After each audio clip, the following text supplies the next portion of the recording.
துன்மார்க்கர், ஞானம் உன் இருதயத்தில் பிரவேசித்து அறிவு உன் ஆத்மாவுக்கு இன்பமாய் இருக்கும்போது நல் யோசனை உன்னை காப்பாற்றும், புத்தி உன்னை பாதுகாக்கும். அதனால் நீ துன்மார்க்கனுடைய வழிக்கும் மாறுபாடு பேசுகிற மனுஷனுக்கும் அந்தகார வழிகளில் நடக்க நீதி நெறிகளை விட்டு தீமை செய்ய மகிழ்ந்து துன்மார்க்கருடைய மாறுபாடுகளில் களி கூறுகிறவர்களுக்கும் மாறுபாடான பாதைகளிலும் கோணலான வழிகளிலும் நடக்கிறவர்களுக்கும் நீ தப்புவிக்கப்படுவாய். மெய்யான ஞானம் நம்மை பாவத்தின் வழிகளில் இருந்து விலக்கி பாதுகாக்கும்.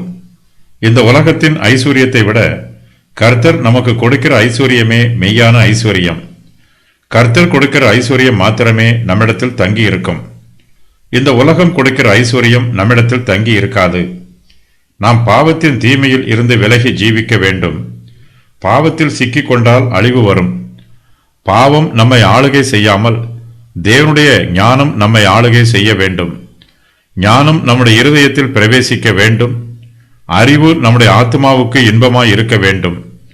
நம்முடைய இருதயத்தில் ஞானம் பிரவேசிக்கும் போது அது பிசைந்த மாவை போல இருக்கிறது. பிசைந்த மாவானது தன்னுடைய கிரியைகளை ஆரவாரமில்லாமல் அமைதியாக செய்யும். அதுபோலவே நம்முடைய இருதயத்தில் பிரவேசித்திருக்கிற ஞானமும் நமக்கு நன்மை செய்யும். ஞானம் நம்முடைய இருதயத்தில் பிரவேசிக்கும் போது நாம் ஞானத்திற்கு அடிமைகளாய் இருப்பதில்லை. ஞானம் நம்மை ஆளுகை செய்வதற்கு நம்மை சந்தோஷமாக ஒப்புக் கொடுக்கிறோம். ஆகையினால் ஞானத்தினால் உண்டாகிற அறிவு நம்முடைய ஆத்மாவுக்கு இன்பமாய் இருக்கிறது. நமக்குள் பிரவேசித்திருக்கிற ஞானம் நம்மை பல தீங்குகளுக்கு விலக்கி பாதுகாக்கிறது. நல் யோசனை நம்மை காப்பாற்றும், புத்தி நம்மை பாதுகாக்கும். தேவன் கொடுக்கும் மெய் ஞானத்தினால் நாம் துன்மார்க்கனுடைய வழிக்கும் மாறுபாடு பேசுகிற மனுஷனுக்கும் தப்புவிக்கப்படுகிறோம். துன்மார்க்கர் அந்தகார வழிகளில் நடக்கிறார்கள். அவர்கள் நீதி நெறிகளை விட்டு விலகுகிறார்கள். அவர்கள் தீமை செய்ய மகிழ்கிறார்கள். துன்மார்க்கர் மாறுபாடுகளில் களி கூறுகிறார்கள். அவர்கள் மாறுபாடான பாதைகளிலும் கோணலான வழிகளிலும் நடக்கிறார்கள். நாம் இவர்களை விட்டு விலகி வர வேண்டும். நம்முடைய சுய முயற்சியினால் நம்மால் இவர்களை விட்டு விலகி வர முடியாது. தேவனுடைய ஞானம் நம்முடைய இருதயத்தில் பிரவேசிக்கும் போது அந்த ஞானம் நம்மை துன்மார்க்கருக்கு தப்புவிக்கும். துன்மார்க்கர் மாறுபாடான வார்த்தைகளை பேசுகிறார்கள். அவர்கள் தேவனுக்கும் அவருடைய வார்த்தைக்கும் விரோதமாக பேசுகிறார்கள். அவர்கள் நீதியின் பாதையை விட்டு விலகி அநீதியின் பாதையில் செல்கிறார்கள். அவர்கள் இருளின் பாதையில் நடக்கிறார்கள். துன்மார்க்கர் வெளிச்சத்தை வெறுக்கிறார்கள். அவர்கள் தங்களுடைய அறியாமையினால் இருளில் நடப்பது போல தடவி திரிகிறார்கள்.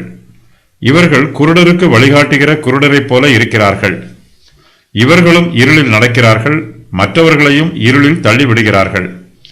துன்மார்க்கர் மாறுபாடுகளில் களி கூறுகிறார்கள். தங்களுடைய பாவங்களை சந்தோஷமாய் செய்கிறார்கள். தாங்களும் பாவம் செய்கிறார்கள், மற்றவர்களையும் பாவம் செய்ய தூண்டுகிறார்கள். இவர்கள் தீமையை மகிழ்ந்து செய்கிறார்கள்.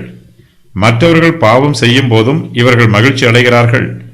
பாவம் செய்வதற்கு வாய்ப்பு கிடைக்கும் போதெல்லாம் அதை சந்தோஷமாய் செய்கிறார்கள். இவர்களுடைய பாதைகள் மாறுபாடாக இருக்கிறது. இவர்கள் கோணலான வழிகளில் நடக்கிறார்கள். இவர்களுடைய இருதயம் பாவத்தினால் கடினப்பட்டிருக்கிறது. பாவிகள் தங்களுடைய பாவங்களில் இருந்து தப்பிப்பதற்காக கோணலான வழிகளில் சுற்றி சுற்றி நடந்து தப்பிக்க முயற்சி செய்கிறார்கள். இவர்கள் ஒருவேளை மனுஷரை ஏமாற்றலாம், கர்த்தரை யாராலும் ஏமாற்ற முடியாது. துன்மார்க்கர் தங்கள் பாவங்களை மனுஷருக்கு மூடி மறைக்கலாம். தேவனுக்கு முன்பாக எதையும் மூடி மறைக்க முடியாது. தேவனுக்கு தெரியாத ரகசியம் எதுவும் இல்லை. துன்மார்க்கருடைய வழிகள் கோணலாகவும் அவர்களுடைய பாதைகள் மாறுபாடானவைகளாகவும் இருப்பதினால் நாம் அவற்றிற்கு விலகி நடக்க வேண்டும். நீதியின் பாதையில் நடக்க வேண்டும். துன்மார்க்கரை விட்டு நாம் விலக வேண்டும் என்றால் நமக்கு தேவனுடைய உதவியும் ஒத்தாசையும் தேவை. தேவனுடைய ஞானம் நம்முடைய இருதயத்தில் பிரவேசிக்கும் போது நாம் துன்மார்க்கருடைய பாவமான வழிகளுக்கு தப்புவிக்கப்படுவோம். துன்மார்க்கனுடைய பாவங்கள்: மாறுபாடாக பேசுவான், நீதி நெறிகளை விட்டு விடுவான், அந்தகார வழிகளில் நடக்கிறான், தீமை செய்ய மகிழ்கிறான், துன்மார்க்கருடைய மாறுபாடுகளில் களி கூறுகிறான், மாறுபாடான பாதைகளில் நடக்கிறான், கோணலான வழிகளில் நடக்கிறான். யாரிடமிருந்து விடுதலை? துன்மார்க்கனுடைய வழி பரஸ்திரி, எல்லா தீய வழிகள்